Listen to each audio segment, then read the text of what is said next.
காளி மாந்திரிகம். இந்த காளி மாந்திரிகம் என்பது வந்து எப்படி செய்யணும், எதை வச்சு செய்யணும், இது செய்யறதுக்கு உண்டான வேலை எப்படின்னு கேட்டீங்கன்னாக்கா, வசியம், மோகனம், ஸ்தம்பனம், பேதனம், வித்வேஷனம், ஆக்ரேஷனம், மாரணம் சொல்லக்கூடிய 8 வகையான மாந்திரிகமும் காளியினுடைய சக்கரத்தை வச்சு செய்து அந்த 8ஐயும் செய்து சாதிக்கிறதுக்கு உண்டான மிகப்பெரிய ஒரு சக்தி வாய்ந்த மாந்திரிகத்தை தான் உங்களுக்கு நான் போடுறேன்.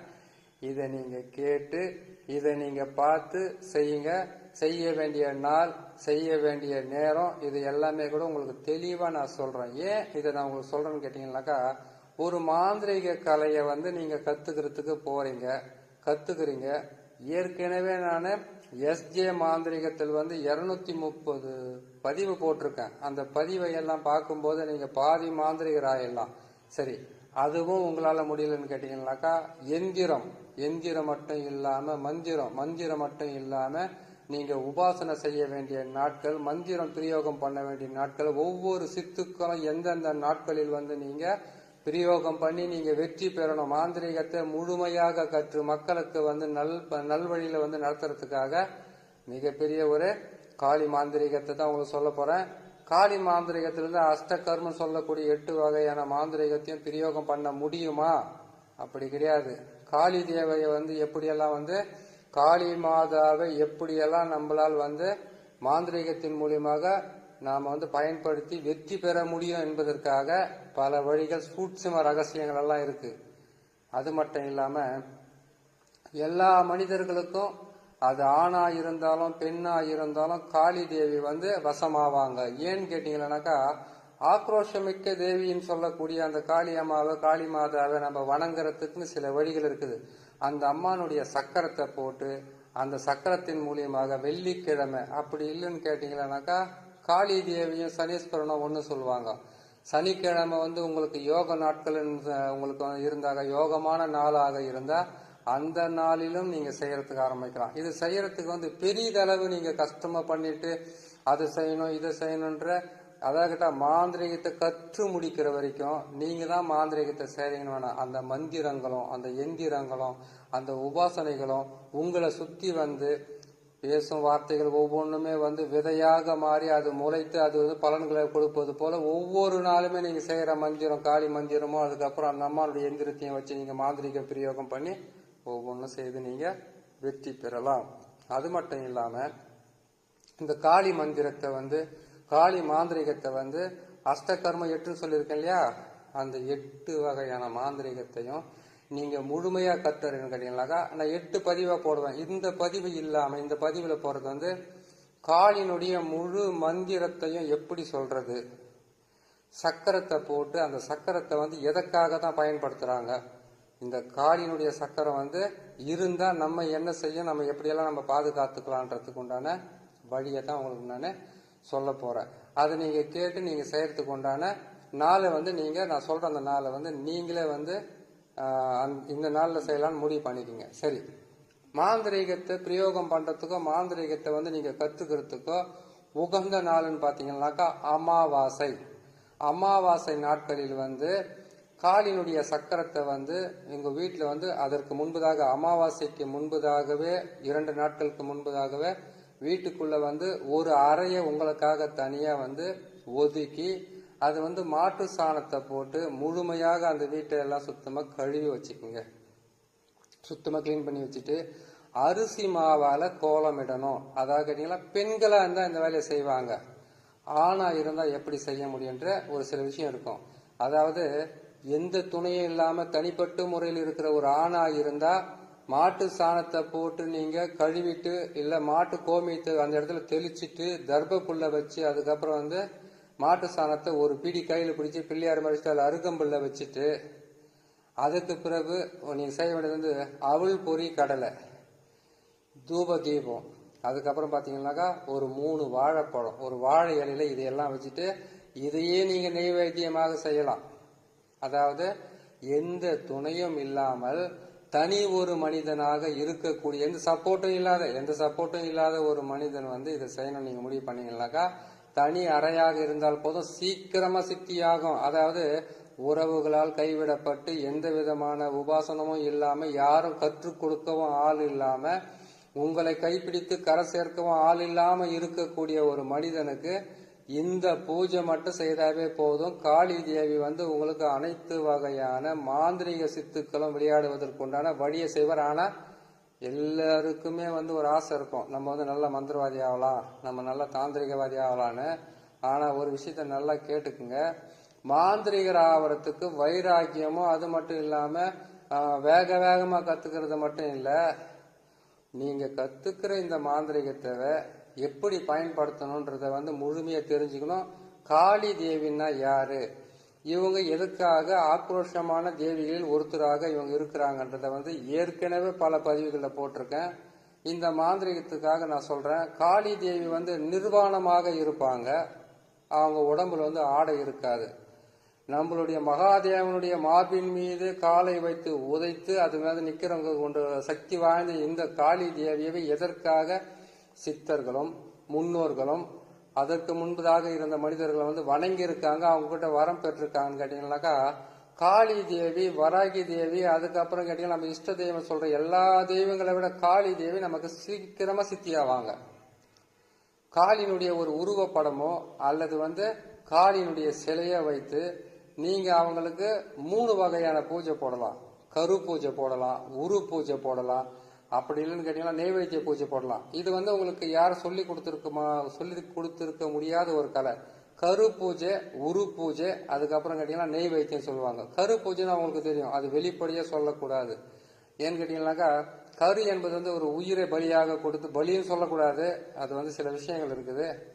அந்த உயிரை பலி கொடுத்து அதன் மூலியமாக வந்து கருவை வந்து மையாக மாத்தின ஒரு ரகசியமான விஷயமா இருக்குது. உரு என்பது வந்து மந்திரத்துங்களை லட்சக்கணக்கில் உரு போட்டு அதுக்கப்புறம் அந்த தேவியை நமக்கு சித்தி செய்துக்கிறது. அது மட்டும் இல்லாம இந்த நெய்வேத்தியன்றது வந்து கேட்டீங்கன்னாக்கா, காளியினுடைய உருவப்படம், அது போட்டோவா இருக்கட்டும் இல்ல சிலையாக இருக்கட்டும், அப்படி இல்லைன்னு கேட்டீங்கன்னாக்கா அவங்களுடைய முழு உருவத்தையும் நமது இரு கண்களால் வந்து நமக்கு முன்னாடி நிக்கிற மாதிரி வச்சுக்கிட்டு ஒரு விளக்கு ஒண்ணு ஏற்றி அந்த விளக்குக்கு முன்னாடி உக்காந்துக்கிட்டு அந்த விளக்கை பார்த்துக்கிட்டே அந்த அம்மனுடைய உருவத்தை நினைச்சுக்கிட்டு மந்திரத்தை பிரயோகம் பண்ற வழியும் இருக்கு. எந்த திசையில உக்காந்து எந்த இடத்தில் உக்காந்து மந்திரத்தை சொன்னாக்கா, கிழக்கு திசையா என்ன செய்ய முடியும், மேற்கு திசையா என்ன செய்ய முடியும், வடக்கு திசையா என்ன செய்ய முடியும், தெற்கு திசையா, அது மட்டும் இல்லாம 4 திசை 8 திக்குன்னு ஒண்ணு இருக்குது. அந்த திக்குகளை உக்காந்து எந்தெந்த மந்திரத்தை சொல்லி எந்த மணி மந்திரத்தை சொல்லி காளி தேவியை சித்தி பண்ணிக்கிட்டு யாரையெல்லாம் வந்து நம்ம எப்படியெல்லாம் வந்து மாந்திரிகத்தின் மூலியமாக ஆட்டி படைக்கலாம் என்ற ஒரு மிகப்பெரிய ஒரு ரகசியமே காளி மாந்திரிகத்தில் இருக்கு. காளி மாந்திரிக தாய் வந்து நீங்க அன்பா கூப்பிட்டா அவங்க அன்பானவங்க, பாசமா கூப்பிட்டா பாசமானவங்க, கோபமா கூப்பிட்டா கோபமானவங்க, எதிரிகளை அழிப்பதற்கும் விரோதிகளை இல்லாமல் செய்வதற்கும் மக்களை வந்து துன்புறுத்துகள் வந்து தலைகளை கொய்து எடுப்பதற்கும் பல வகையான உருவங்களில் வந்து மிகவும் கொடுமையானது கடுமையானது ஈஸியா சித்தி ஆகிறவங்க. அதை கேட்டீங்கன்னா ஈஸியா நமக்கு வந்து வசப்பட்டு நமக்கு இருக்கக்கூடிய துன்பங்களை வேறறுத்து வாழ்க்கையில வந்து பல வகையான முன்னேற்றத்தை கொடுக்கக்கூடிய இந்த காளி தேவியை வணங்குறதுனால எத்தகையான நன்மைகள் நடக்கும் என்பதை வந்து மாந்திரிகத்தின் மூலியமாக கத்துக்கலாம். காளியினுடைய அஷ்ட கர்ம சித்துக்களும் இருக்கு. அந்த அஷ்ட கர்மத்தை வந்து கத்துக்கிட்டு எந்த நேரத்தில் பயன்படுத்தலான்றது சொல்றது தான் இந்த பதிவு. சரிங்களா?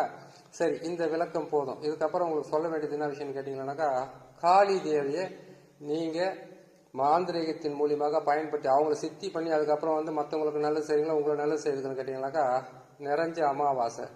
அந்த அமாவாசையாகப்பட்டது சூரியனோ சந்திரனோ, சூரியன் ஆட்சி பெற்ற இடத்தில் வந்து சந்திரன் சேர்ந்து இருக்கலாம், இல்ல சந்திரன் ஆட்சி பெற்ற இடத்தில் வந்து சூரியன் சேர்ந்து இருக்கலாம். அப்படின்னு கேட்டீங்கன்னாக்கா, ரிஷம்ப ராசியில் வைகாசி மாதத்தில் வரக்கூடிய அமாவாசை மிக மிக வந்து ரொம்ப நமக்கு நல்லது.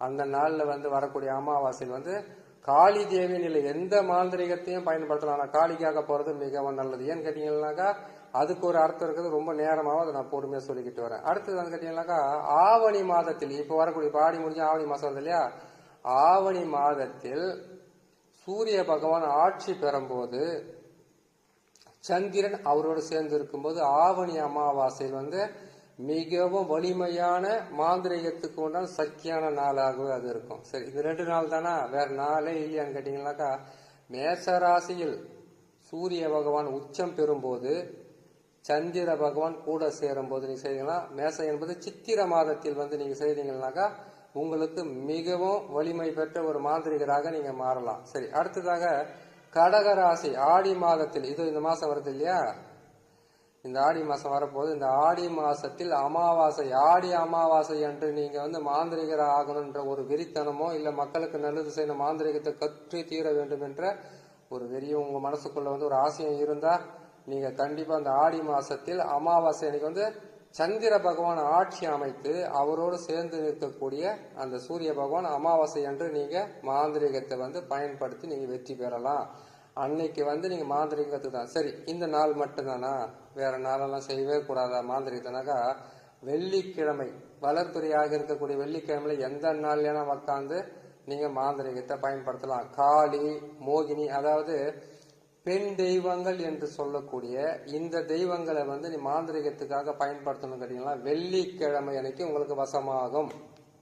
சரி, வெள்ளிக்கிழமை செய்யலாம். அதுக்கு அடுத்ததாக பௌர்ணமியும் வசமாகும். சூரியனை சந்திரன் பார்க்க, சந்திரனை சூரியன் பார்க்க, பௌர்ணமியும் இதுக்கு வசமாகும். சரி, இது எல்லாம் தான், இது மட்டும் தானே? வேற என்னக்கா அஷ்டமி திதி இருக்கு பாத்தீங்களா, அந்த நாளில் மிகப்பெரிய மாந்திரிகராகலாம் செய்யறதுக்கு ஆரம்பிச்சாங்க. அஷ்டமியில மாலை நேரத்துல செய்யணும், காலையில செய்யக்கூடாது. இதெல்லாம் ஒரு மாந்திரிகராக இருக்கக்கூடியவர்களும் மாந்திரிகளாக மாறக்கூடியவங்களுக்கு நீங்க தெரிஞ்சுக்க வேண்டிய ஒரு விஷயம். சரி, ரொம்ப நேரம் பேசியாச்சு, இதுக்கப்புறம் சொல்ல வேண்டிய விஷயத்தை அவங்க சொல்லி கொடுத்துலாம். காளியினுடைய சக்கரத்தை போடுறேன். இந்த சக்கரத்தை முடிஞ்சா ஒரு தகுடால வரைஞ்சி வச்சுக்கிட்டு அதை உங்க மடி மேல வச்சுக்கிட்டு, அப்படி இல்லைன்னு கேட்டீங்கன்னா எதிர்க்க முகத்துல பாக்குற மாதிரி வச்சுக்கிட்டு, அப்படி இல்லைன்னு கேட்டீங்கன்னாக்கா நீங்க அந்த எந்திரத்தை உங்களுடைய அதை மடி மேல சொல்லிக்கலாம், மடி மேல வச்சுக்கோங்க, எதிர்க்க வச்சுக்கோங்க. அப்படின்னு கேட்டாக்கா கீழே சக்கரை மாதிரி போட்டு அதை பார்த்துக்கிட்டே தான் நீங்க காளியினுடைய மந்திரத்தை சொல்ல வேண்டியது இருக்கு. அப்படி சொன்னீங்கன்னாக்கா உங்களுக்கு சீக்கிரமா சித்தி ஆகும். ஒண்ணு, அந்த சக்கரத்தை இதில் நான் போட்டு காட்டுறேன், அதை நீங்க பார்த்துருந்தீங்க. அடுத்ததாக காளியினுடைய மந்திரம்னு ஒன்று இருக்குது. அஷ்ட கர்மத்தையும் அந்த அம்மா கிட்ட எப்படி நம்ம வரமாக வாங்குறதுன்ற சில மந்திரம் இருக்குது. அந்த மந்திரத்தையும் நான் உங்களுக்கு போடுறேன். அந்த மந்திரத்தையும் நீங்க பார்த்து அந்த மந்திரத்தை பிரயோகம் பண்ணும்போது முதல்ல கேட்டீங்கன்னாக்கா மாந்திரிகத்தை நீங்க பிரயோகம் பண்ற திசையை முதல்ல பார்த்துக்குங்க. அதாவது கிழக்கு முகமாக சூரியன் உதைக்கிறதுக்கு முன்னாடி அதிகாலையில நீ உங்களுக்காக ஒரு இடத்த ஒண்ணு ஒதுக்க சொல்லியிருக்கோம் இல்லையா, ஒரு சின்னதா ஒரு குடிசையா இருந்தாலும் பரவாயில்ல, இல்ல எனக்கு அந்த குடிசை கூட எனக்கு பிடிக்கல, நான் வெளியில இருக்கிறேங்க, நான் மலையில இருக்கிறேன், நான் கேட்டீங்கன்னா வீட்டை விட்டு வெளியில போயிருக்கிறேன்னு கேட்டீங்கன்னாக்கா அது கூட வேணாம்.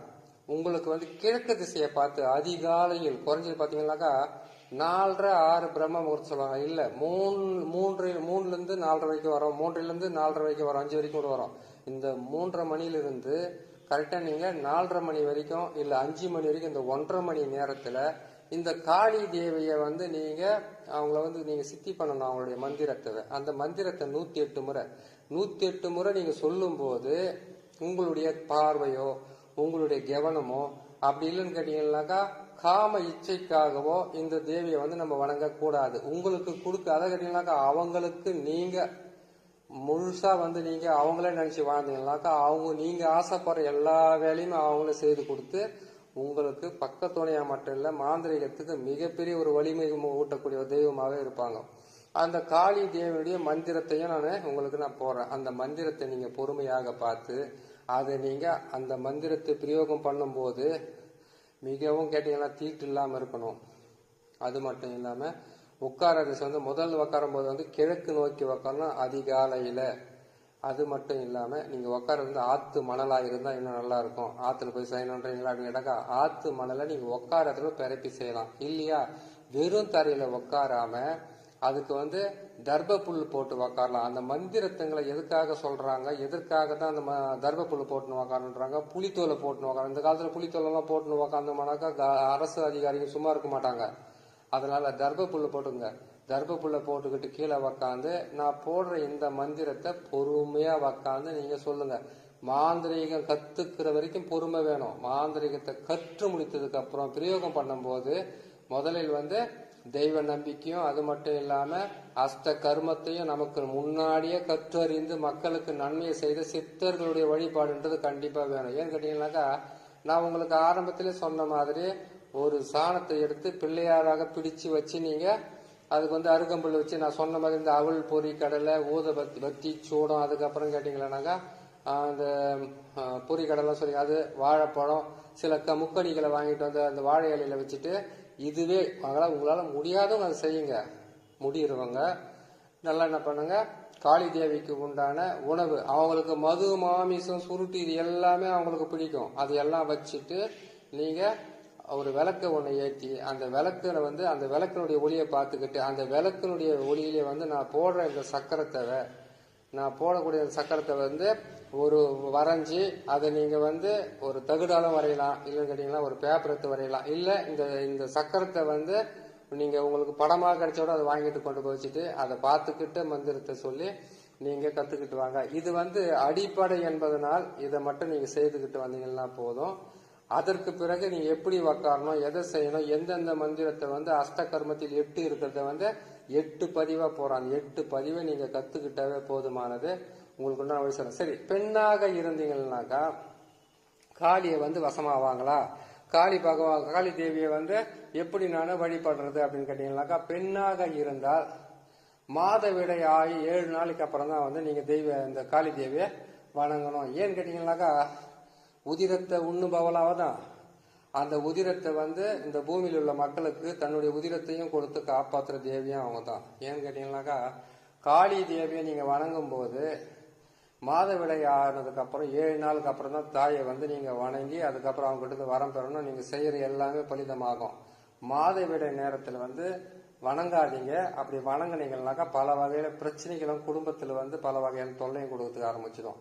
சரி, மாதவிடையே ஆகாத சில பெண்கள் இருப்பாங்க இல்லையா, அந்த பெண்களாக இருந்தா இந்த காளி தேவி மட்டும் இல்ல, பல வகையான இஷ்ட தெய்வங்களோ மாந்திரிகத்துக்கு உண்டான காளி, வராகி, பல அம்மன்கள் இருக்கிறாங்க, பல தேவதைகள் இருக்கிறாங்க, பல தேவதைகள் எல்லா தேவியும் சித்தாவாங்க. அவங்களுக்கு அந்த மாதவிடை ஆகாத பெண்களுக்கு மாதவிடை அவர்களுக்காண்டி இருந்தாங்கன்னாக்கா ஆகிற நாள் ஞாபகத்தில் வச்சுக்கோங்க. அதிலிருந்து 7 நாள் தவிர்த்து அதற்கு பிறகு நீங்க மாந்திரிக மந்திரங்களை வந்து பிரயோகம் பண்ணுங்க. உங்களுக்கு ரொம்ப நல்லதே நடக்கும். பெண்களாக இருந்தாலும் ஆண்களாக இருந்தாலும் மாந்திரிகத்தை பிரயோகம் பண்ணணும் நீங்க முடிவு பண்ணிட்டீங்கன்னா, மாந்திரிகத்தை கத்துக்கணும் நீங்க முடிவு பண்ணிட்டீங்கன்னாக்கா, நீங்க செய்ய வேண்டியது முக்கியமான விஷயம் என்னன்னு கேட்டீங்கன்னாக்கா, அதிகாலை, வெள்ளிக்கிழமை, பௌர்ணமி, நான் சொன்ன நாட்கள் இது எல்லாமே பயன்படுத்துங்க. முதல்ல இதுக்கெல்லாம் தயாராயிடுங்க. ஒரு இடத்த ஒண்ணு நீங்க ஒரு முடிவு பண்ணி இந்த இடத்துல தான் மாந்திரிகத்தை செய்வோம்னு சொல்லிட்டு அந்த இடத்துல தர்பப்புல் வாங்கிட்டு வந்து வச்சுக்கோங்க. அதுக்கப்புறம் வசதி உள்ளவங்களாக்காண்டி இருந்தாக்கா நெய்வேத்தியன்றது நீங்க வந்து அதாவது கேட்டீங்கன்னா சைவத்திலையும் போடலாம், அசைவத்திலையும் போடலாம். அது உங்க விருப்பத்தை பொறுத்தது. ஏன்னு கேட்டீங்கன்னா, காளி தேவிக்கு வந்து இந்த உணவு தான் போடணும்னு கிடையாது.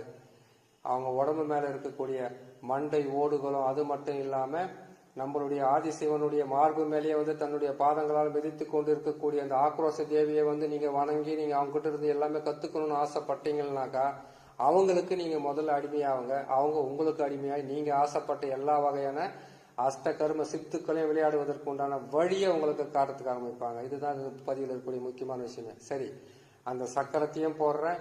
அதற்கு பிறகு வந்து அந்த தேவியுடைய மந்திரத்தை சொல்றேன். இந்த மந்திரத்தை வந்து 108 என்பது ஒரு நாள். இதை வந்து கேட்டீங்கன்னாக்கா 27 நாள் நீங்க மனப்பாடம் பண்ணாவே போதுமானது, சித்தியாக இந்த மந்திரம். இந்த மந்திரத்தை சொல்வதற்கு வந்து ஒரு நாளைக்கு வந்து 108 முறைன்றது கிழக்கு 108னா மேற்கு 108, வடக்கு 108, தெற்கு 108 சொல்லிட்டு அதுக்கப்புறம் 4 திசைக்கு அப்புறம் வந்து 8 திக்குன்னு ஒண்ணு இருக்கு இல்லையா, அந்த மற்ற இருக்கிற 4 திக்கை பத்தியும் அதை கிழக்கு மேற்குனாக்கா வடகிழக்கு, வடமேற்கு, தென்மேற்கு, தென்கிழக்குன்னு வருது இல்லையா, அந்த திசைகள்ல உக்காந்து மந்திரத்துங்களை சொல்லணும். தரையில உக்காந்து சொல்லக்கூடாது. எதிர்க்க வந்து விளக்கை ஏற்றணும். நல்லெண்ணெய் போட்டு விளக்கை ஏற்றிட்டு அந்த விளக்கை பார்த்துக்கிட்டே சொல்லணும். இல்லைன்னாக்கா அந்த விளக்கின் வெளிச்சத்தில் வந்து அந்த அம்மானுடைய சக்கரமோ அந்த அம்மானுடைய சக்கரத்தை கூட உங்களுக்கு வாங்க முடியலங்க, ரொம்ப கஷ்டமா இருக்குனாக்கா நீங்க என்ன பண்ணீங்கன்னா அந்த அம்மானுடைய உருவ படத்தை வச்சு அதுக்கு கீழே வந்து கேட்டீங்கன்னாக்கா மல்லிகைப்பூ வைங்க. அதுக்கப்புறம் கேட்டீங்கன்னாக்கா நம்மளுடைய மஞ்சள், குங்குமம், அதுக்கப்புறம் பல வகையான வாசனை திரவியங்களை வச்சு கூட நீங்க வணங்கி அதுக்கப்புறம் நீங்க தாராளமா இந்த மந்திரத்தை சொல்லி நீங்க பயன்பெறலாம். இதை பயன்பெறுவதற்கு முன்பதாக நீங்க செய்ய வேண்டியது ஒரு விஷயம்னாக்கா சுத்தம் தேவை. பெண்களாக இருந்தால் மாதவிடை நாட்களை கழித்து 7 நாட்களுக்கு பிறகு நீங்க ஆரம்பிக்கலாம். அதுக்கு இது ஸ்டார்ட் பண்ணிட்டோம்னாக்கா அப்புறம் எப்பதான் சாமி நான் இதை முடிக்கிறதுன்னு கேட்டீங்கன்னாக்கா கண்டிப்பா அந்த 7 நாளுக்கு அப்புறம் நீங்க வந்து ஆரம்பிச்சுக்குங்க. அந்த மாதவிடை வரத்துக்கு 2 நாளைக்கு முன்னாடி ஒதுக்கி வச்சுட்டு அதுக்கப்புறம் முடிஞ்சதுக்கு அப்புறம் நீங்க அதையவே செய்துக்கிட்டே வாங்க. மாதவிடை ஆகாதவங்களோ அது நின்று போனவங்களா இருந்தா கவலை இல்லை. அதே மாதிரி கேட்டீங்கன்னாக்கா தீட்டு என்பது சுத்தமாவே ஆகாது. அதாவது என்ன தீட்டுனாக்கா ஆண் பெண் சேர்க்கை தீட்டு, ஒரு மரண தீட்டு, அதுக்கப்புறம் ஒரு பெண்ணு பெரிய மனுஷான தீட்டு, அதுக்கப்புறம் கேட்டீங்கன்னாக்கா ஒரு பெண்ணு குழந்தைய பெற்ற தீட்டு, சாவு தீட்டு. இந்த தீட்டெல்லாம் வந்து கொஞ்சம் ஒதுக்கி வச்சுட்டு இது கத்துக்கிற வரைக்கும் ஒரு பொறுமையா இருங்க. எல்லாமே எதையாச்சும் ஒன்று செய்துட்டு அதுக்கப்புறம் எனக்கு தேவி சித்தி ஆகலை, மாந்திரிக பலிது ஆகலைன்னு சொல்லாதீங்க. நீண்ட நாட்களுக்கு அப்புறம் உங்களுக்கு வந்து இந்த பதிவை நான் போட்டிருக்கேன், கேளுங்க, பாருங்க, பயன்பெறுங்க, செய்து முடிங்க. எல்லாருக்குமே வந்து நல்லபடியா நடக்கட்டும் என்று சொல்லி இன்னும் ஒரு நல்ல பதிவில் உங்களை நான் சந்திக்கிறேன். இதில் போடக்கூடிய ஒவ்வொரு மந்திரங்களும் மிகவும் உயர்ந்த மந்திரங்கள். இந்த மந்திரத்தை கரெக்டா சொல்லுங்க. இந்த தேவி நான் சொன்ன மாதிரி சக்கரத்தை வச்சு நீங்க பயன்படுத்தி நீங்க எல்லாம் ஒரு நல்ல மந்திரவாதிகளாகுங்க. பல இடத்துல தேடி அலைஞ்சாலும் கிடைக்காத ஒரு நல்ல மந்திரத்தை சொல்றேன், நீங்க கேட்டு பயன்பெறுங்க. நன்றி, வணக்கம். இந்த ஒரு நல்ல பதிவில் உங்களை சந்திக்கிறேன்.